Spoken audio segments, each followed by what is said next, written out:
Salut à tous, on se retrouve autour de la 205 XS. Avec le déménagement et les travaux, honnêtement, j'avais pas eu trop le temps de m'en occuper. Mais ça y est, les travaux se tassent, donc on va pouvoir s'en occuper correctement. Il y a toujours deux trois défauts qu'il faut que je corrige avant de repasser le contrôle technique, parce qu'elle a toujours pas le contrôle technique, donc ça devient assez long, honnêtement. Normalement, c'est 3 mois pour effectuer les démarches, grand maximum. Sinon, on est dans l'illégalité, je vois même que ça s'est raccourci pendant un moment.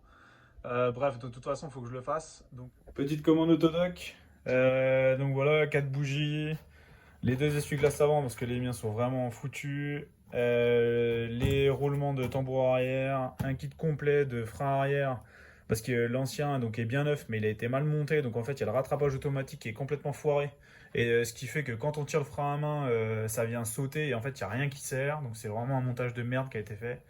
Et sinon, un petit radiateur NRF qu'on va pouvoir monter parce que l'ancien fuit. Aussi, au niveau des problèmes qui étaient chiants, j'avais un souci de puissance concernant mon alimentation. Alors au début, je pensais que c'était mes masses. En fait, ce qui se passait, c'est que de temps en temps, j'avais plus de vitre électrique à droite. J'avais l'horloge qui s'enlevait et deux, trois problèmes électriques comme ça qui arrivaient. Et du coup, j'ai rechecké toutes mes masses, donc c'était pas ça. Et en fait, ce qu'il y avait, donc vous allez le voir en image là, c'était du vert de gris qu'il y avait au niveau de mes plus. Donc du coup, j'ai dénudé mes fils jusqu'à ne plus avoir en fait de vert de gris sur mon cuivre pour que la connexion se fasse correctement. Donc on va voir si ça change quelque chose, mais normalement ça devrait le faire. On va commencer par mettre directement les roulements de roues de train arrière au congélateur.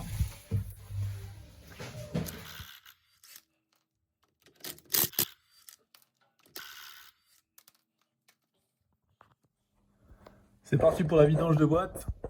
Donc c'est assez simple globalement sur les TU, sur les 205 XS, vous avez 2 litres de contenance. Et donc vous avez une vis de vidange ici. Et vous avez une vis de remplissage qui est là. Donc voilà, vous avez juste à prendre une seringue, insérer votre seringue et remplir les 2 litres. C'est parti. Donc là on prend sa clé carré faite maison. Et on a desserré le boulon.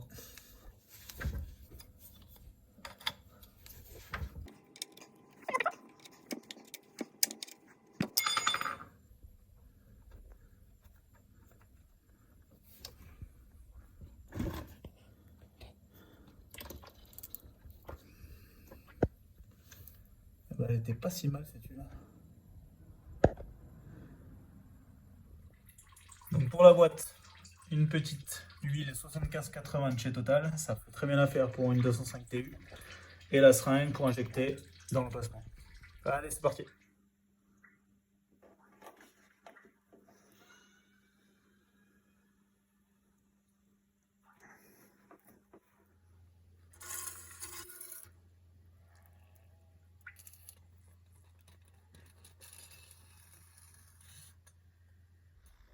Ça y est, les 2 litres sont passés. J'ai même mis un peu trop. Donc ça, c'est un niveau avec des bords. Donc dès que c'est plein, ça commence à repisser par le trou de remplissage. Donc reste plus qu'à me donner un petit coup de chiffon et puis c'est ok. On va pouvoir passer au radiateur. Belle fuite de liquide de refroidissement. Donc en fait, ce qui se passe avec le temps, c'est qu'en fait, ici, tu as du plastique serti avec de l'alu. Et du coup, ça finit toujours par se dessortir et du coup fuir. Donc voilà, les gros problèmes de ces putains de radiateurs mix alu plastique à changer. On va s'attaquer au radiateur de refroidissement du moteur. Donc pour le démonter, donc vous commencez par la calandre, vous avez deux vis, une ici et une là. Donc je pense qu'il y en avait une là à l'origine aussi où il y avait quelque chose, genre un quart de tour ou quelque chose. Moi je l'ai plus. Donc voilà, hop, j'ai déjà retiré les deux vis, il n'y a plus qu'à virer la calandre. Hop. Donc ensuite il faut démonter la traverse supérieure qui est tenue ici, là, un peu aussi sur le devant avec les deux vis qui sont là. Et pareil de l'autre côté. Donc ensuite le radiateur est tenu par cette vis là et cette vis là. Donc moi j'ai mis un peu d'huile parce que j'avais pas de dégrippant honnêtement. En espérant que ça fasse le taf. Impeccable. On va pouvoir s'attaquer au démontage du radiateur qui fuit. Donc rien de compliqué, hein. Un connecteur là à enlever. Et après ça, les durites dans tous les sens, hein. Il y en a une là, une en bas. Ce Calorsta ici, enfin c'est pas un Calorsta pardon, c'est une sonde. La sonde de température à virer. La durite aussi là. et surtout vidanger avant de démonter tout ça. Allez, c'est parti. L'avantage sur les 205, c'est que tout est hyper accessible. Donc voilà, vous allez démonter la roue, vous avez accès directement au bouchon de vidange du radiateur et du système de refroidissement, ça c'est cool. Et on en profite pour voir la fuite qui est bel et bien là. Allez, c'est parti.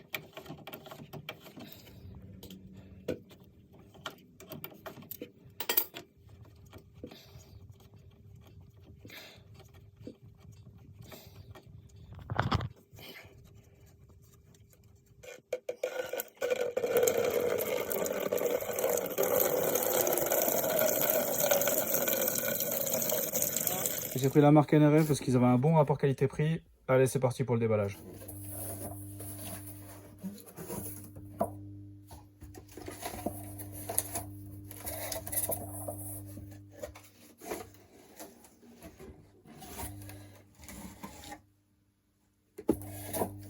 Petite comparaison toujours avec l'ancien. Donc il y aura un peu d'adaptation avec l'emplacement de la sonde ici. Donc il faudra percer un petit trou dans l'arête qui est juste ici. Donc ça on a large. Pour venir placer la sonde qui était bonne, donc du coup je ne l'ai pas remplacée, mais honnêtement j'aurais pu.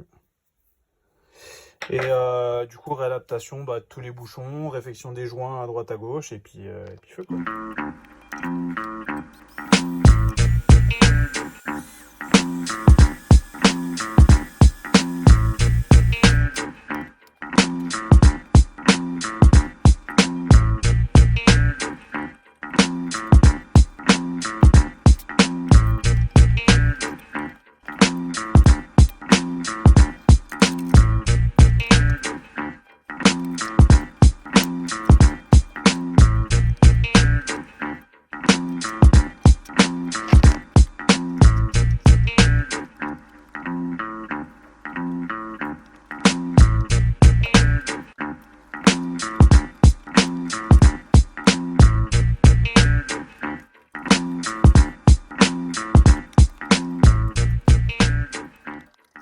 Avant de tout remonter, on va bien sûr remettre un peu de liquide de refroidissement pour voir s'il n'y a pas de fuite. Et au besoin, redémonter et resserrer ce qui n'est pas assez serré.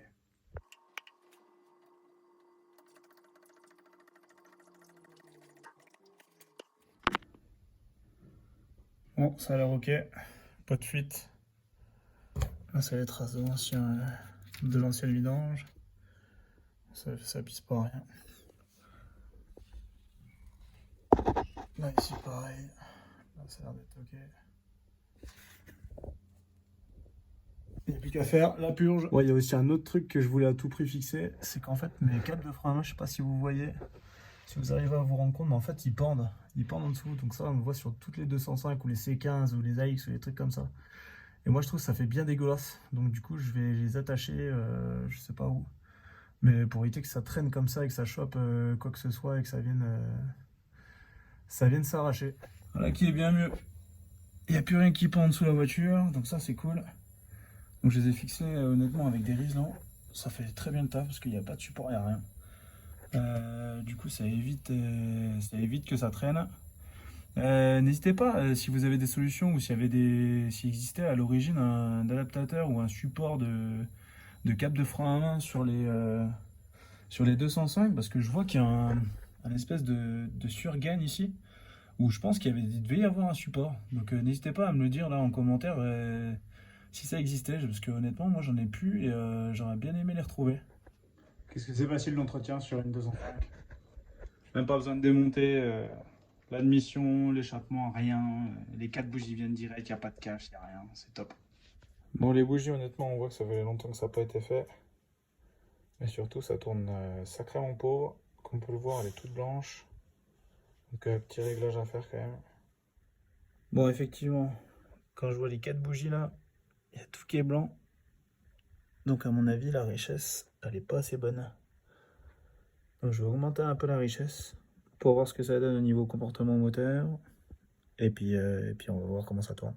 Je pense avoir découvert mon problème de prise d'air. Donc pour moi, donc là c'est le carburateur. Là ici vous avez la pompe à essence. Et donc là vous avez la durite qui lie la pompe à essence au carburateur. Et en fait j'ai l'impression qu'elle était bonne d'aspect. Mais là on voit qu'il y a une petite entaille. Et le pire c'est là. On voit bien qu'elle est toute craquelée et à mon avis, bonne à changer. Donc là, à mon avis, les prises d'air sont par là. Je vais repasser une nouvelle fois sur les freins arrière. Donc ce que je vous disais, donc en fait, c'est ça. C'est que le rattrapage automatique se fait grâce à ces petites dents-là. Et ce qui se passe, c'est que comme ces trucs-là, ils ont mal été montés dès le départ. Alors j'avais vu grâce à un abonné, d'ailleurs encore merci à lui, de m'avoir indiqué qu'ils avaient monté les coupelles là, qui tiennent les ressorts à l'envers. Et donc du coup, ça avait vachement comprimé mon ressort. Et ce qui fait qu'en fait, mon rattrapage automatique fonctionnait anormalement. Et vous allez voir, je vais aller tirer le frein à main. Et il y a les dents qui sont complètement usées. Ce qui fait que mon rattrapage automatique est mort. Et à chaque fois que tu tires le frein à main, donc c'est soit ça vient complètement tirer à fond le rattrapage, et du coup il n'y a plus les dents qui arrêtent. Donc du coup il y a une espèce de ressaut en fait. Parce qu'il y a il y a le ressort ici qui le réattire. Donc on tire le frein à main, ça vient coller les lamelles le long du tambour. Et normalement c'est censé rester grâce aux petites dents qui sont là. Et quand on desserre le frein à main, c'est censé se relâcher. Sauf que là, ce qui se passe, c'est que les petites dents sont complètement usées. Et donc, du coup, ça ne tient pas le frein à main. Je fais une petite comparaison avec l'autre côté. Donc, je ne sais pas si vous voyez, mais de ce côté-là, le rattrapage se fait bien. Donc, pas de problème à ce niveau. Et par contre, on voit aussi que les dents sont bien usées. Donc, ça ne doit pas être optimal. Et du coup, je pense que c'est surtout le côté droit. Donc là, on est côté gauche. C'est surtout le côté droit qui merde, parce qu'il n'est pas du tout au même niveau, alors que l'usure des plaquettes est la même. Donc clairement, moi je pense que c'est surtout là-bas qui merde, mais dans tous les cas, on va changer les deux côtés, comme ça, plus de problème. J'ai pris un kit complet, il n'y a plus qu'à installer.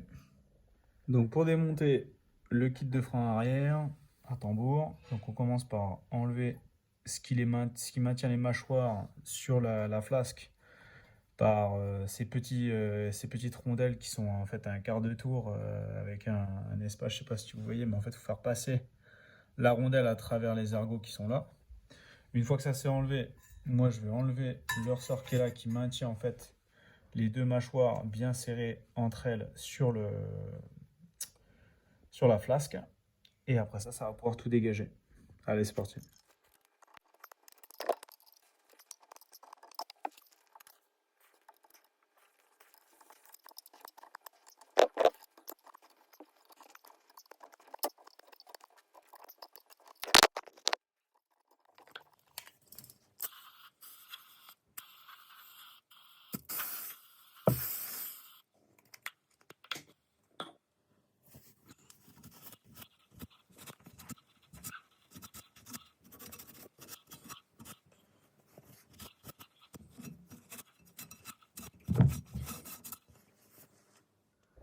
Ici, je sais pas si vous voyez, donc là j'ai tout nettoyé, mais vous avez surtout des espaces en fait sur lesquels les mâchoires viennent coulisser quand vous venez tirer le frein à main, quand vous venez freiner.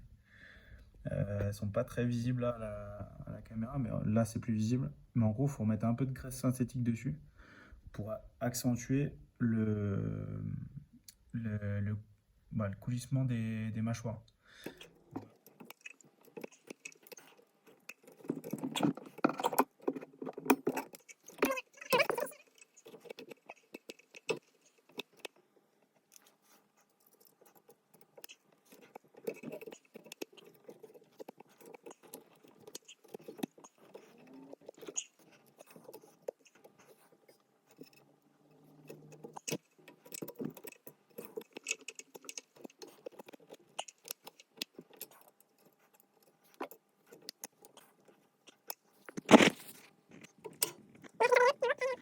On vient bien remettre ce qui maintient les flasques en place.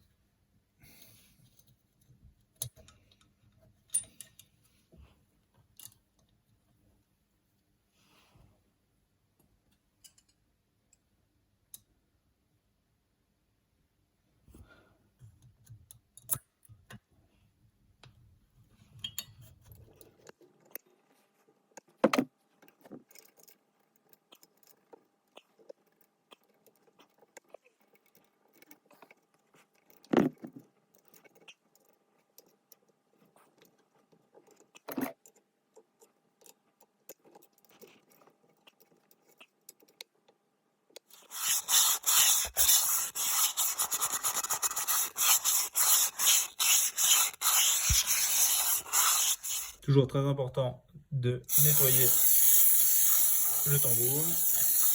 Une fois le tambour remis, donc il est censé venir frotter un peu sur les mâchoires, donc là c'est parfait. Et puis qu'à remonter l'écrou et la rondelle.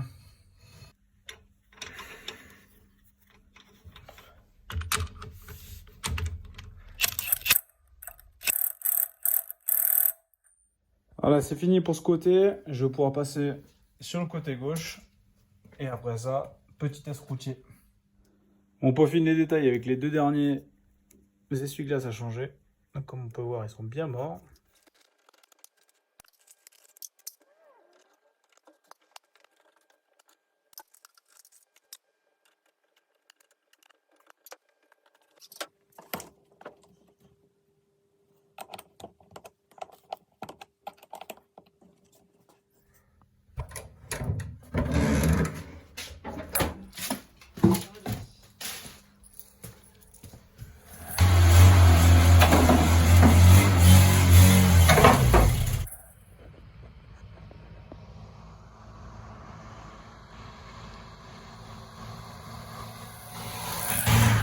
C'est la fin pour cette vidéo, tout fonctionne nickel par rapport à ce que j'ai installé de nouveau. Je vais enfin pouvoir passer le contrôle de la kick après un an d'arrêt et après un an de contre-visite. Donc voilà, il me reste juste cette petite durite à changer, elle sera tout bon. Allez, salut!